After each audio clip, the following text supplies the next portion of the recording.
like it says in the Bible, the wise seek counsel. Right. It's not the fools who line up at the door. It's the people who are wise enough to say, I need some help with this.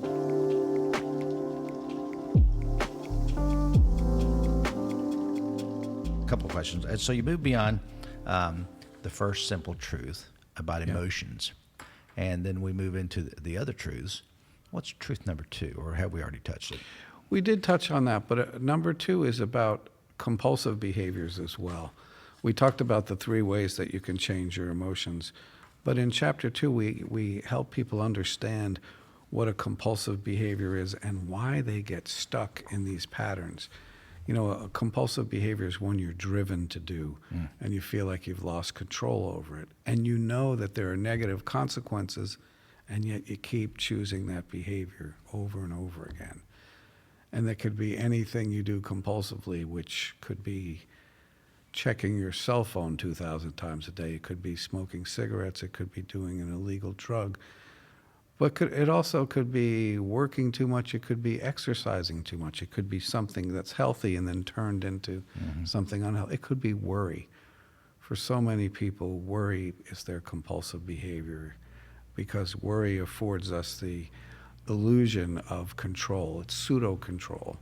We talk about that as being something that gets reinforced again and again because the vast majority of things we worry about never happen. Right, right. And so it's an amazingly powerful tool, and yet it doesn't really work. Right, right. So emotions are not mysterious visitors. This is your writing. They can be identified and understood. Yeah. One of the things I really enjoy teaching is that I like to compare the emotions to the dummy lights on the dashboard of our vehicles. And if you have a new high-functioning vehicle, all of those dummy lights not only are well connected to the soul of the vehicle, but they can come on to send you an important message that you need to respond well to. For instance, the light might come on and say the rear door on the driver's side is open. And I pay attention to that one because I have a young son back there. And if he should fall out of the car, my wife would get really upset with me. Right. So I like when that light goes on so I can stop the vehicle, get out and shut the door. And then an amazing thing happens. The light goes out again, and it worked. It sent me the message I needed to have. And when I responded appropriately to it, the light went out. The goal is not to drive the rest of my life with the fuel light or the oil light or the door light on, because and a lot of people do. They have the engine light on, and they say, oh, I don't pay any attention to that. That light is always on. Well, it's the same thing with your feelings. If you have your anxiety light on, that's a message to you, from you, Right. that you perceive a threat to something you're invested in. That's why the light is on. If your anger light is on, it means that you perceive that you've been violated. Right. If the sad light is on, again, there's a perception there that you have lost something valuable to you. So all the emotions make sense, and they're all messages from me to me that I should respond well to. So they're not mysterious visitors. They don't have to be. The guilt light is on because I perceive that I have fallen short of my own moral code. Right. You know, you and I have a lunch date, and I forget all about it. And I get a call from you 45 minutes into the lunch hour, and my guilt light goes on. Oh my gosh, Larry, I'm so sorry. The light should be on. It's working properly. And then, should I drive the rest of my life with the guilt light on? No. I should say to you, please, I'm so sorry. Let me make it up to you. Tomorrow, I'll come to your house, pick you up, and I'll buy lunch because I feel a need, to let you know I'm truly sorry for wasting your time like that. And then I want the light to go out. Right. Glad it's there. This world is not a good world if there's no guilt. Right. But it's not a good world if everyone's driving around with the guilt light on the rest of the way. Years ago, I took my car into one of the, I won't tell you the name of the place here locally. But you won't have them on the show. No, but there was about, check engine, check oil. And I took it in, and they had it for an hour or so. And I finally went in and said, what's the deal? Well, we're working on it. Finally, they came back, and there we got it. I looked at the guy, and I said, "Did you take the bulb out?" He said, he hung his head and he said, "Yes, I did." Because there's nothing wrong. There's a bad sensor. We replace the sensor. There's nothing wrong. But some people, I think, go around with these lights on. Yeah. Some are warning, and some people, their just lights are always on. They are. And they lost their effectiveness because Right. the message is not received. I'm always sad.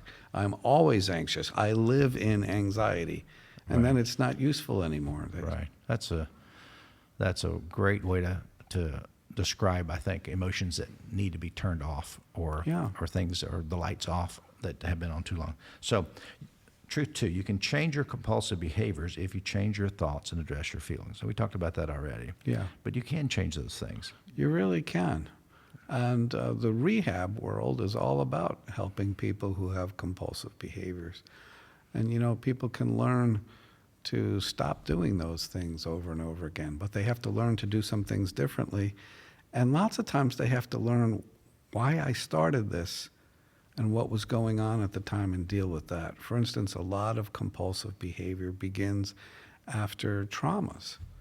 We have research now, it's really fascinating, that says trauma is so significant in developing addiction. We used to think that it was just this biochemical thing that was passed on from, genetically from generation to generation. Now, it's been concluded that, a former president of the American Psychiatric Association said, let me put it to you this way: smoking is to cancer as trauma is to addiction. That so much of addiction is born out of trauma. There's research that says that at least 2/3 of female alcoholics were molested as children. So that's not about their genetics. It's about the fact that something horrible happened, that they learned, when I drink alcohol, I could temporarily put that pain away. Kind of a PTSD. Yeah. And really, how would that person stop drinking? How would they put away that compulsion? Well, they have to learn, to stop the drinking part of it, and they also have to learn to get into what happened to them and finally deal with that so they can make peace with the underlying issues, the abuse, the terrible shame, the sense of inadequacy that they've been carrying around since the time that it happened. And, one of the reasons I'm still here after 33 years of practice is I'm here to say it really works. When people are brave enough to take me to the pain, we can get through anything. Right. We can heal from the most horrible childhoods. And I know that because I've been there with so many of them, and people I can literally run into and say, how's the childhood thing? And they'll look at me like, we finished that years ago. You know that. That's like, yeah, but I'm just checking. I just really want to make sure it worked as well as you seem to make it work. But so many don't deal with it. So many don't, because it's, the number one way that humans deal with discomfort is avoidance. And it's one of those things that's true from the day we're born to the day we die, that humans will avoid discomfort. You can blow in the face of a newborn baby, and I did this just for scientific purposes. Right. I blew in a baby's face, she's blinking her eyes and turning her head because she didn't know how else to get away from my obnoxious breath. And you could do that with an elderly woman or man on the last day of their lives. You could take them into a cold room and they'll tell you they want a sweater or they want to go to a different room, because anything that makes us feel some discomfort is something we want to avoid. It's built in. It's how we survive. Except that some things need to be faced and worked through in order to heal. It's kind of like you have to know which things to stay away from. We have fear so we can stay away from dangerous things. Like, I've never smoked crack, and the reason I haven't is because I'm afraid I would really like it. Right. And I'm afraid of that because I think it would take over my life, so I avoid it. Right. So avoidance is not a bad thing. I've never sent a letter to the IRS, for instance, that said, oh yeah, and who's going to make me? Right. There are things I'm afraid of, and I'm okay to be afraid of those things. Right. That makes good sense.